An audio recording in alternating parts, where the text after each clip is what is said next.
تو شیخ سعدی نے ایک عجیب واقعہ لکھا ہے اللہ کی ذات پر بھروسہ و توکل کا. لکھا ہے کہ ایک بادشاہ بہت بیمار ہو گیا، ہر طرح علاج کیا گیا، فائدہ نہیں ہوا.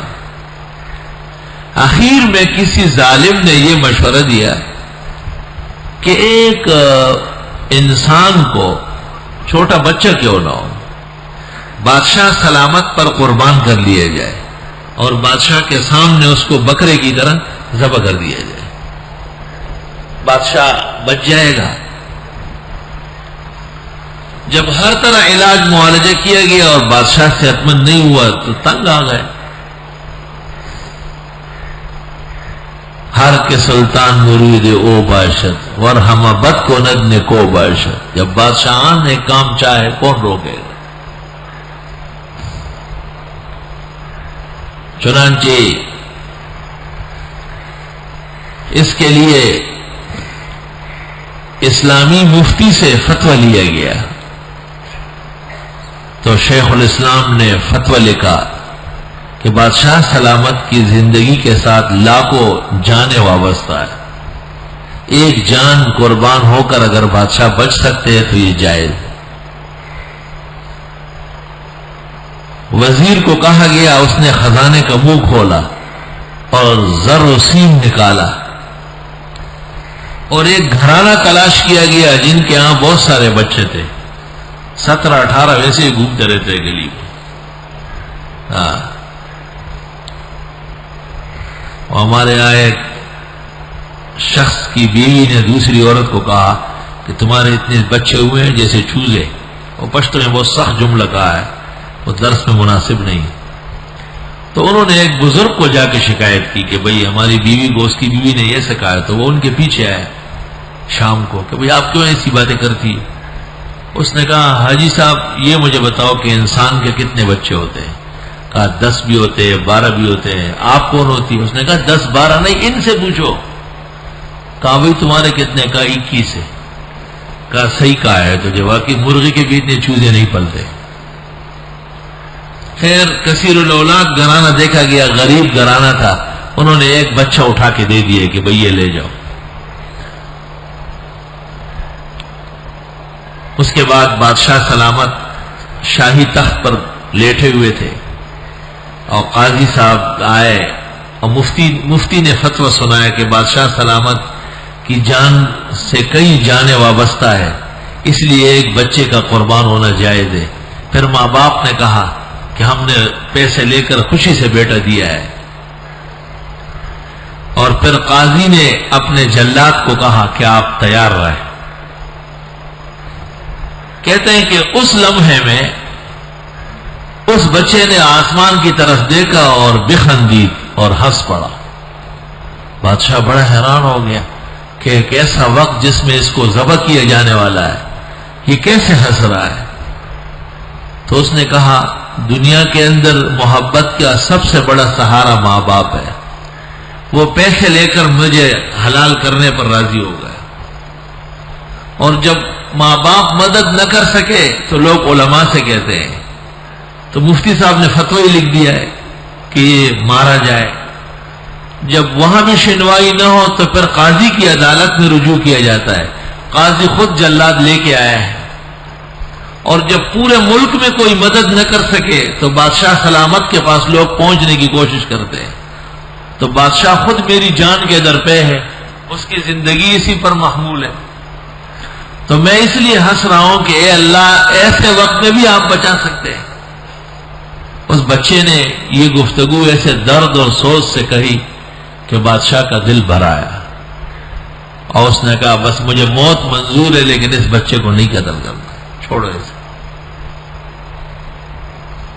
اللہ تعالیٰ کی ذات پر توکل اور بھروسے کی کیسی برکات ہے.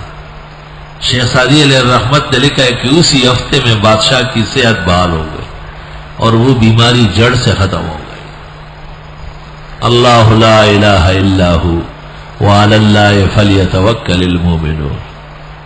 ہر مسلمان کو توکل کی دولت اپنانا چاہیے. حدیث شریف میں ارشاد فرمائے ہیں کہ تم اللہ پر توکل کرو جیسے توکل چاہیے، اور پھر مثال دی کہ آپ پرندے کو نہیں دیکھتے ہیں، تغدو خماسا وتروح بطانا، صبح جب اڑتا ہے اس کا پوٹا خالی ہوتا ہے، کچھ بھی نہیں ہوتا ہے، اس کو کیا پتا ہے کہ آج میری کسی نے دعوت کی. جب شام کو وہ پرندہ گھونسلے میں آتا ہے اس کا پیٹ بھر چکا ہوتا ہے. اللہ اکبر. اللہ کی ذات پر بہت زبردست بھروسہ رکھے. اللہ لا الہ الا ہو، یہ دیکھا جانا، اللہ لا الہ الا ہو وعلی اللہ فلیتوکل المؤمنون. دیکھ، ایک تو آپ ترجمہ کرتے ہیں کہ اللہ تعالیٰ ہی ہے، کوئی اور لائق عبادت نہیں ہے، بس اللہ تعالیٰ پر بھروسہ کرنا چاہیے مسلمانوں کو. دورہ تفسیر سن لو. دورہ تفسیر یہ ہے کہ جب آپ کا عقیدہ توحید کا ہے، اللہ لا الہ الا ہو، تو ہر کام میں توکل اللہ پر کر لو. دونوں حصے جڑ گئے، بالکل مربوط ہو گئے. توحید صرف اس کو نہیں کہتے ہیں کہ آپ اللہ کو وحدہ لا شریک مانتے، تمام امور حیات اور ممات میں بھروسہ ایک اللہ پر ہوگا، ایک اللہ بزرگ برتر پر آپ کا بھروسہ ہوگا. اللہ لا الہ الا ہو وعلی اللہ فلیتوکل المؤمنون. اللہ تعالیٰ پر بھروسہ کرنا چاہیے. اور توکل کی برکات بہت زیادہ ہے.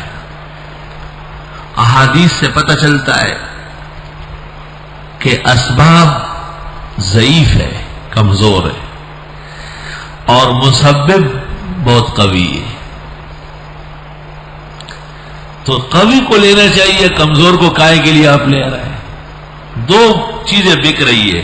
آپ نے دیکھا یہ ایک بالکل چند روزہ ہے، آپ کہتے ہیں یہ نہیں چاہیے. دوسری 5 روپے مہنگی ہے لیکن آپ کا یہی چاہیے، یہ پائیدار ہے. یا رب لک الشکر والحمد.